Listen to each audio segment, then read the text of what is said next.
കസ്റ്റമറുടെ മൊബൈലിൽ വന്നിട്ടുള്ള ഈ ലിങ്കിൽ ക്ലിക്ക് ചെയ്താൽ നമുക്ക് അടുത്ത പേജിൽ ഇഷ്ടപ്പെട്ട ലാംഗ്വേജ് സെലക്ട് ചെയ്യാവുന്നതാണ്. തുടർന്ന് മൈക്രോഫോൺ, ലൊക്കേഷൻ എന്നിവ അലോ ചെയ്യുക. അടുത്ത പേജിൽ നമുക്ക് കസ്റ്റമറുടെ പ്രൊപ്പോസൽ നമ്പർ, പേര്, സം ഇൻഷ്വേർഡ് മുതലായ ഡീറ്റെയിൽസ് നമുക്ക് കാണാവുന്നതാണ്. ഇവിടെ എഗ്രി ചെയ്താൽ അടുത്ത പേജിൽ വീഡിയോ ഓട്ടോമാറ്റിക്കായി ഓൺ ആവുന്നതും കസ്റ്റമറുടെ മുഖം അതിൽ കാണാവുന്നതുമാണ്. ശ്രദ്ധിക്കുക, ഏജന്റിന്റെ അല്ല കസ്റ്റമറുടെ മുഖമാണ് ഇവിടെ കാണേണ്ടത്. ഈ പേജിൽ ഇമെയിൽ അഡ്രസ്, മൊബൈൽ നമ്പർ എന്നിവ നമുക്ക് വ്യക്തമാവുന്നതാണ്. അടുത്ത പേജിൽ മറ്റ് അംഗങ്ങളുടെ പേര്, ഡേറ്റ് ഓഫ് ബർത്ത്, PID എന്നിവ നമുക്ക് ദൃശ്യമാകും. എഗ്രി ചെയ്ത് മുന്നോട്ട് പോയാൽ അടുത്ത പേജിൽ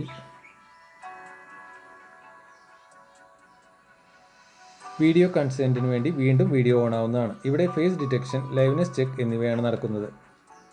അവിടെ ക്ലിക്ക് ചെയ്താൽ വീണ്ടും വീഡിയോ ഓൺ ആവുകയും കസ്റ്റമറുടെ മുഖം ദൃശ്യമാവുകയും ചെയ്യും. ഇവിടെ കസ്റ്റമറോട് ഒന്ന് ചിരിച്ച് അങ്ങോട്ടും ഇങ്ങോട്ടും അനങ്ങിയിരിക്കാൻ പ്രത്യേകം പറയുക, എങ്കിൽ പെട്ടെന്ന് പൂർത്തിയാവുന്നതാണ്. തുടർന്ന് റെക്കോർഡ് ബട്ടൺ അമർത്തിയാൽ ഒരു 3 സെക്കൻഡ് വീഡിയോ ഓട്ടോമാറ്റിക്കായിട്ട് റെക്കോർഡ് ചെയ്യപ്പെടുന്നതാണ്.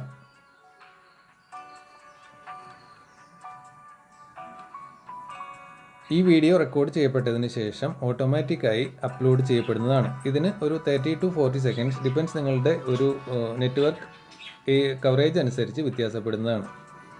ഈ വീഡിയോ അപ്ലോഡ് ചെയ്യപ്പെട്ടതിന് ശേഷം അടുത്ത സ്ക്രീനിൽ നിങ്ങൾക്ക് ഒരു കൺസേൺ എഗ്രി ചെയ്യുന്നതും തുടർന്ന് വരുന്ന പേജിൽ ഒരു താങ്ക് യു മെസ്സേജോട് കൂടി ഈ പ്രൊസീജിയർ പൂർത്തിയാവുന്നതുമാണ്.